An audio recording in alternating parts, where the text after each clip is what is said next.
scene to help with coping and surviving and thriving? Um, I mean, I've just been kind of the first half of this actually was really nice for me, and I'm not trying to discredit anybody's agony for how hard it's been for some people, but Hmm. I got to be honest, the first half of this was like very freeing for me because I haven't really had time off at all in like 4 years. So, you know, it was nice and it was like raining. And so there wasn't anything weird going on. I don't know. It was very calming. And because I was fostering the puppies, I didn't really have time to think about the craziness that was going on. Hmm. It was a really good distraction. And I think distractions are a really, really big part of coping and getting through stuff. So, Hmm. um, yeah, it was a big thing of like puppies and making cookies and stuff. And then Puppies I and cookies. puppies and cookies, Good. man. But I think like a lot of people, for a lot of this, it's been very uninspiring to create, for me Mm. at least. And I've talked to people that agree with me on that, and it's just like I don't know. At least the beginning was just like I did not want to make a thing. I was not creative. I didn't want to do anything. I didn't want to make music. I didn't want to write anything. Mm. And luckily that kind of switched and I got to making some stuff and I made a bunch of stuff. I saw some fucking article that was like Billie Eilish wrote an entire song in its entirety during quarantine. And I was I did? like, way to make me look fucking stupid, the fuck? And I saw a million posts. It became like a whole meme that was like, yeah, and Kanye West made 3 beats per day for 2 summers or some shit. And I was like, Mm. listen, if I saw that headline, I would write the same thing. I would try to pwn it too. So anyway, it's been a mix of, trying to create and trying to take advantage of this time because as much as it's horrible, it's like kind of a once in a lifetime period of time right now. And you know, I don't know. It's also like, 2 days go by and I'm like happy and I'm doing my thing and I'm feeling good and then it's like, one night I'm like, oh, this is real. So Mm. Mm. Mm. what can you do? Any tips for viewers or listeners on kind of dealing with the stress and anxiety and unsurety of this time? Jeez. I mean, I wish I could say something more, but I think patience is really important right now. Hmm. And I think Did you hear self my thing about the Family Virtues Guide? Yes, I did. You I've heard been my, watching this live since you started it 18 oh, minutes ago. that's so sweet. Thank you. Mhm.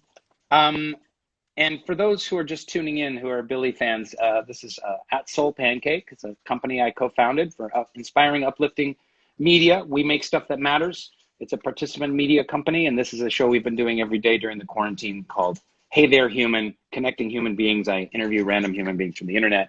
But patience, you were mentioning, is one of the virtues in here. Something we can cultivate and nurture, right? For sure. So is that kind of what you're saying is to nurture patience?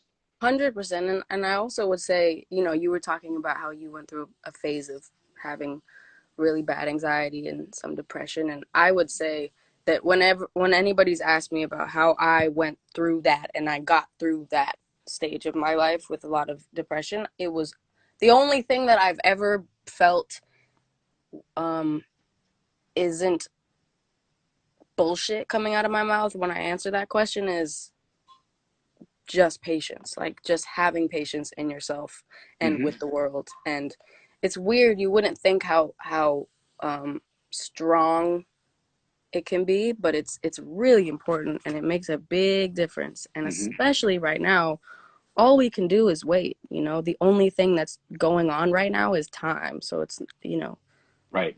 it's Yeah. also not that hard to stay home. Like it's not that hard. Yeah. Yeah. For anyone.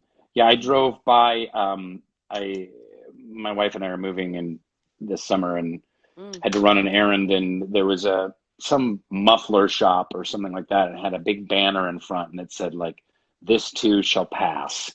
And I've heard that before, and it's a yeah. cliche thing, and but even just like reading that banner on the muffler shop, like my anxiety kind of went, yes, this is going to pass. We don't know how long or how, or what's going to change on the other side, but this kind of time of just not knowing we're gonna get through that. And that's what's so hard for me, is like the not knowing. Like if I knew, like, everything's shut down till August 15th, and then everything is going to be fine, and we're going to have a vaccine, and we're going to move forward then. However, X, Y, and Z are going to change. I'm like, okay, I can handle that. But for me, it's just that buzz in the air of the not knowing that's so challenging. I know.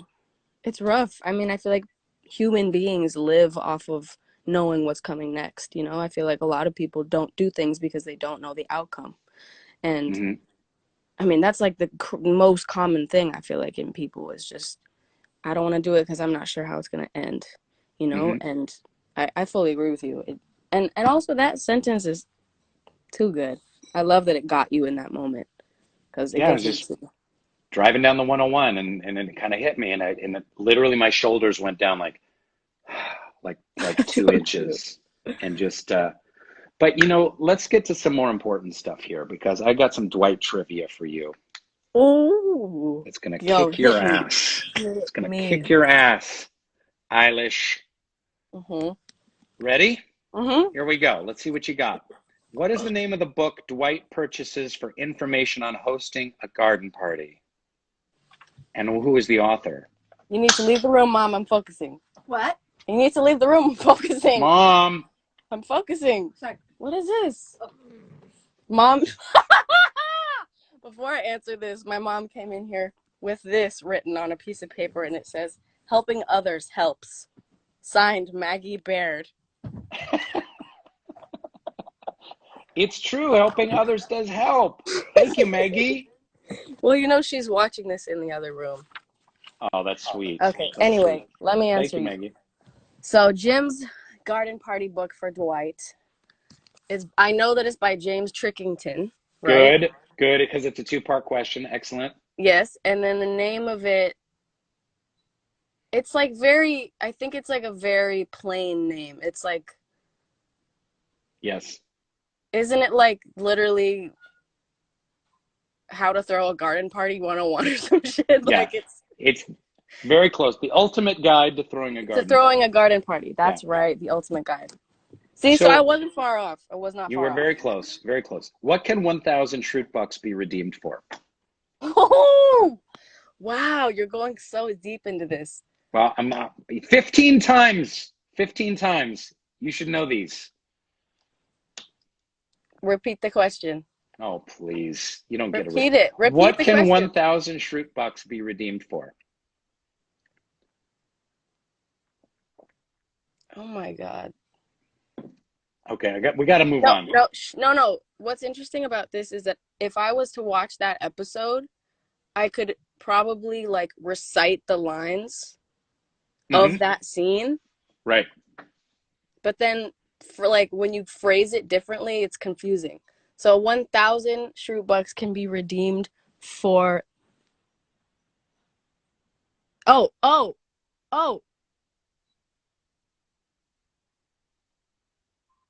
$1.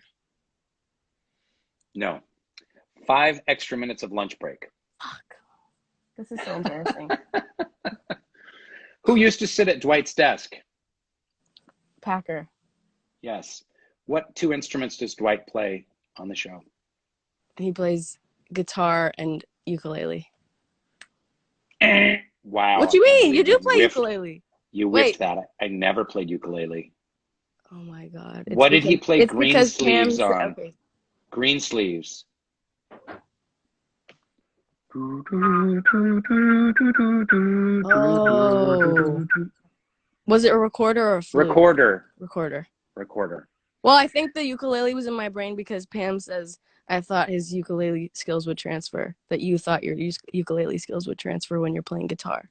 I don't even remember that. You don't even know what scene I'm talking about. I think you made that up. I did. What are 3 of the weapons that Dwight is hiding around the office? So there's a star-shaped thing under Okay. Yep. something. Yep. And that's a shuriken throwing star. Mm-hmm. Yeah, right. And then I know that there's like a bow and arrow under the couch. Okay. that Jim pulls out and puts in that box. Right. And there's something hidden in the toilet. Right. What's it called? The He top pulls of the out toilet. the back of the toilet, right? Yeah. Where the water is. And you have pepper spray in your drawer. Yes. Pepper spray and blow dart, Yes. taser, Right. boomerang, nightstick, brass knuckles, samurai sword. What is the security phrase that Dwight requires the office to use when he becomes manager? The tea in Nepal is very hot, but the coffee in Peru is much hotter. Very good. Very good. Keep going. What kind of, and finally, what kind of car does Dwight drive? Wow. Wow. It's a little red.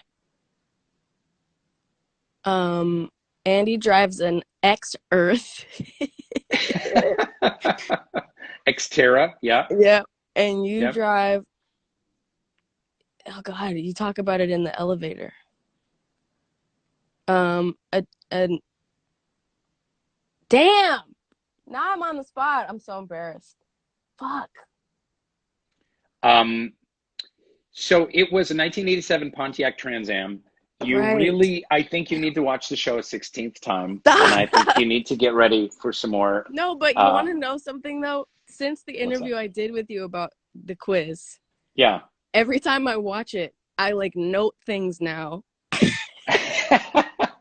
Are you taking mental notes or actually Well, like yeah, jotting because I'm things like, down? I never know when he's gonna quiz me again, and I can't embarrass myself like I did when I couldn't answer that Nellie's ex-boyfriend was a magician. Like I knew that. God.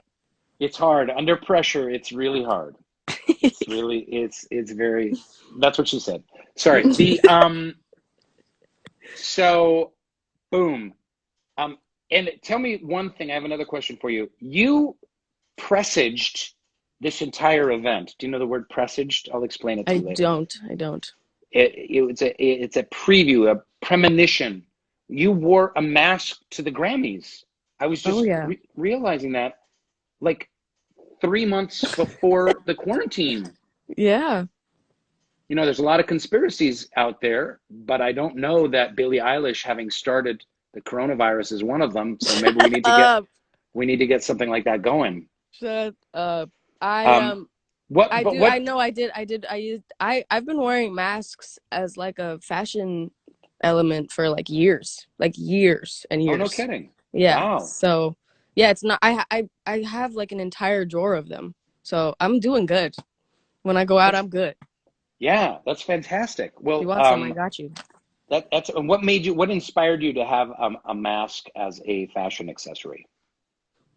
You know, it's just another place for an accessory. Like that's just kind of my thing. Is like I don't.